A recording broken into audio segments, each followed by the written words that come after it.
എല്ലാവർക്കും ഹാർദവമായ സ്വാഗതം. കഴിഞ്ഞ എപ്പിസോഡിൻ്റെ തുടർച്ചയായിട്ട് ഇവിടെ കന്നി ലഗ്നത്തിൽ അന്യഗ്രഹങ്ങൾ നിന്നാലുള്ള ഫലങ്ങളാണ് ഇവിടെ പറയുന്നത്.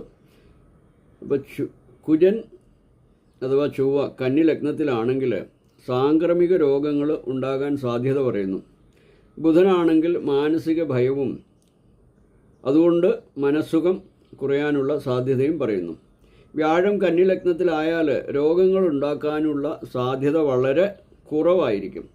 എന്നാൽ ശുക്രൻ കന്നി ലഗ്നത്തിലായാൽ നിത്യജീവിതത്തിലുണ്ടാകുന്ന ക്രമക്കേടുകൾക്ക്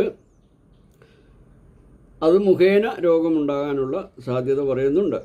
ശനി കന്നി ലഗ്നത്തിലാണെങ്കിൽ എല്ലാ കാര്യങ്ങളിലും ഉദാസീനതയും മടിയും ഉണ്ടാകാനുള്ള സാധ്യത പറയുന്നുണ്ട്. കന്നിരാശി പാപഗ്രഹയുക്തമായി ലഗ്നം 2, 6, 7, 8, 12 ഇതിലേതെങ്കിലും ഒരു ഭാവമായി നിന്നാൽ ദഹനക്രിയയിൽ തടസ്സങ്ങൾ ഉണ്ടാകാനുള്ള സാധ്യത വളരെ അധികമാണ്. അതുപോലെ ഗ്രഹങ്ങൾ തുലാം രാശിയിൽ നിന്നാൽ തുലാം രാശിയുടെ തേജസ് കടിസ്ഥലത്താണെന്നാണ് പറയുന്നത്. ഈ രാശി ഗുദഭാഗത്തെയും മൂത്രാശയത്തെയും മൂത്രസ്ഥലത്തെയും പ്രഭാവിതമാക്കുന്നു എന്ന് പറയുന്നുണ്ട്. തുലാം രാശി ലഗ്നം അംശകമോ സൂര്യലഗ്നമോ ആയി വന്നാൽ ജാതകൻ്റെ ശരീരം സുദൃഢമായിരിക്കുമെന്നും ബുദ്ധി സന്തുലിതമായിരിക്കുമെന്നും പറയുന്നുണ്ട്. ഈ വിഭാഗക്കാർ പ്രായേണ രോഗമില്ലാത്തവരും ശാന്തി പ്രിയരുമായിരിക്കും.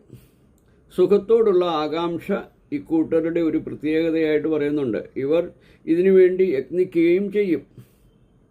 തന്മൂലം ഇവർക്ക് ചിലപ്പോൾ മൂത്രാശയ സംബന്ധ രോഗങ്ങൾക്കൊക്കെ അവസരം പറയുന്നുണ്ട്. അതുപോലെ പ്രമേഹം, ഇടുപ്പിന് ദൗർബല്യം അഥവാ വേദന, ത്വക്ക് രോഗം, ചൊറി, ചിരങ്ങ് തുടങ്ങിയവയും അനുഭവപ്പെടാനുള്ള സാധ്യത കാണുന്നുണ്ട്.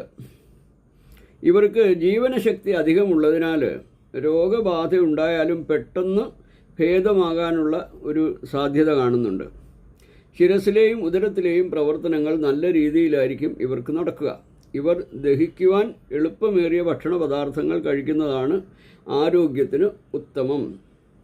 അടുത്തതിൽ ഞാൻ തുലാം ലഗ്നത്തിൽ അന്യഗ്രഹങ്ങൾ നിന്നാലുള്ള ഫലങ്ങൾ പറയുന്നതായിരിക്കും. ഹരിയും ഹരിയും ഹരിയും.